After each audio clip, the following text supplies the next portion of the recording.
Salve nação paranista, tudo bem com vocês? Chegando para mais um vídeo aqui no canal Vamos Tricolor. E no vídeo de hoje vamos falar sobre 2 dos 3 objetivos que o Paraná alcançou nesta primeira fase da segundona. Aí você deve estar se perguntando, como assim 3 objetivos? Não eram 2?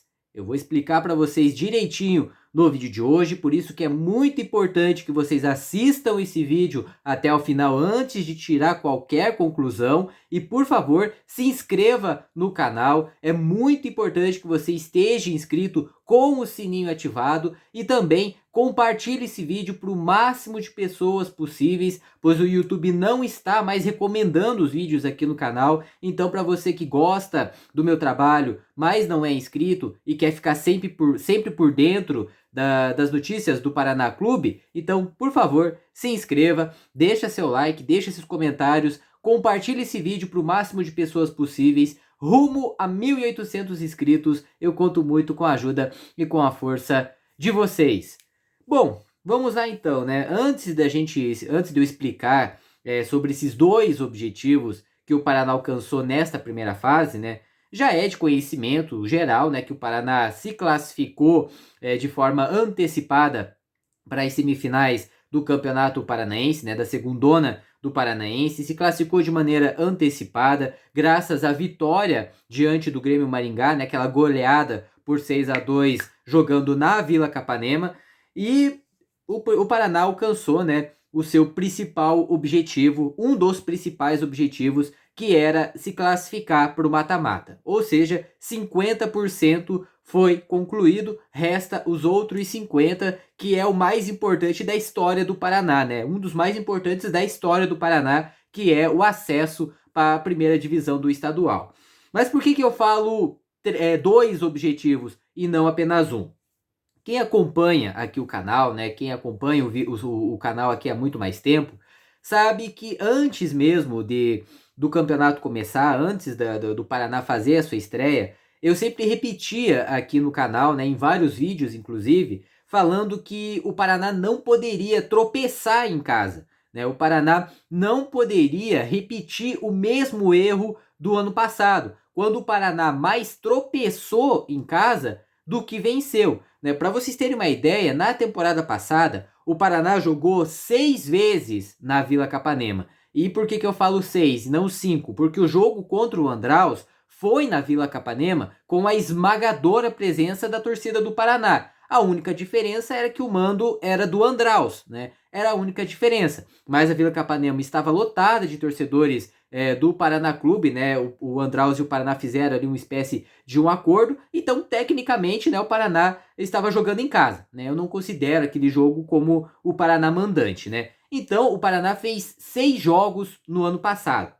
Aí você vai me perguntar, né? Aí você vai me falar: ah, mas no ano passado não tinha torcida, né? E isso é um fator primordial, porque os portões estavam fechados e tudo mais, por isso que o Paraná tropeçou várias vezes.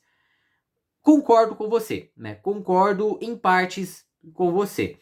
A presença do torcedor é fundamental, né? A gente está vendo isso esse ano, inclusive, que a presença do torcedor do Paraná, ela é fundamental. Até porque a torcida está carregando esse clube nas costas há anos, né? Então, se o Paraná, e o Paraná vai conseguir, se Deus quiser, o acesso para a primeira divisão, vai ser muito por conta da torcida, né? Porque a torcida lotou o estádio, quebrou recordes, fez história. Então, mais uma vez, a torcida do Paraná está carregando esse time nas costas. Então, a falta dela no ano passado teve uma grande contribuição para o Paraná não ter garantido vaga no mata-mata. Mas a gente tem que ver também, a gente tem que olhar que alguns anos atrás a gente estava numa pandemia, né? Todos os estádios, não só do Brasil, mas do mundo inteiro, estava sem torcedor. E mesmo assim, times jogando em casa se davam bem. Times jogando em casa conseguiam vitória, mesmo com o estádio vazio. Então, pelo fato de a Vila Capanema não ter recebido o seu torcedor no ano passado, ela justifica em parte, né, a falta do seu torcedor. Mas assim, o Paraná tropeçou demais na primeira fase. Como eu falei, foi 6 jogos em casa. O Paraná teve 2 vitórias, 3 empates e uma derrota. E isso pesou lá na frente, porque naquele jogo contra o Andraus, o Paraná precisava vencer aquele jogo, correto? E o Paraná empatou aquele jogo e ficou fora ali do G4, ficou fora. Ou seja, o Paraná precisava de 2 pontos. Faltou 2 pontos para o Paraná se classificar para o mata-mata. E aí a gente olha esse retrospecto que o Paraná teve na Vila Capanema, de 3 empates e 1 derrota. Se o Paraná tivesse pelo menos vencido alguns desses jogos, né, pelo menos um, o Paraná teria se classificado para o mata-mata.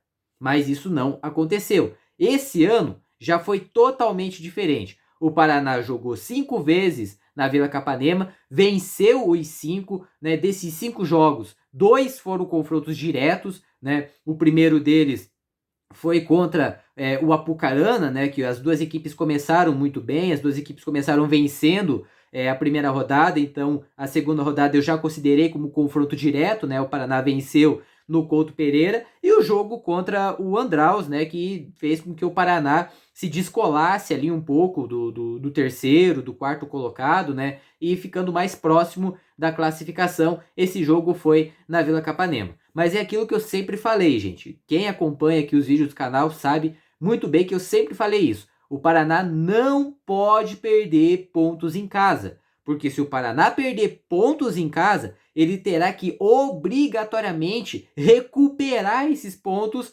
fora de casa. E aí vai ficar mais complicado, vai ficar mais difícil. E nesse campeonato, né, nós estamos vendo isso. O Paraná jogou 3 vezes fora de casa e não venceu nenhum, né? Desses 3, 2 o Paraná tinha totais condições de vencer. Né, contra o Rio Branco, o Paraná poderia ter saído pelo menos com um empate, já que tinha 2 jogadores a mais, e contra o Foz do Iguaçu, né, que o Paraná teve um pênalti perdido e um jogador a mais durante todo o segundo tempo. Né, o finalzinho do primeiro e todo o segundo tempo. Teve ali basicamente 50 minutos de jogo com um jogador a mais e não aproveitou essa chance. Né? Então o Paraná conseguiu se classificar, o Paraná conseguiu essa classificação de maneira antecipada graças à excelente campanha dentro de casa. Dentro de casa é o fator primordial e isso se confirmou na prática, né, gente? Então eu não quero aqui bancar de especialista, né? Pode ser que eu receba até algumas críticas por eu estar falando isso, mas é verdade, gente, é verdade. O Paraná não está jogando toda aquela bola, né? É claro que tem gente que vai falar, ah, mas isso já era esperado e não sei o quê. Tudo bem, isso já era esperado. Só que se você assistiu principalmente esses 2 jogos, contra o Rio Branco e contra o Foz do Iguaçu, você vai ver que dava para o Paraná vencer. Dava para o Paraná voltar com os 3 pontos, com os 6 pontos para Curitiba, ou com pelo menos 4 pontos na bagagem. E o Paraná não conseguiu, por displicência de jogador, por finalização horrível, enfim, por vários motivos.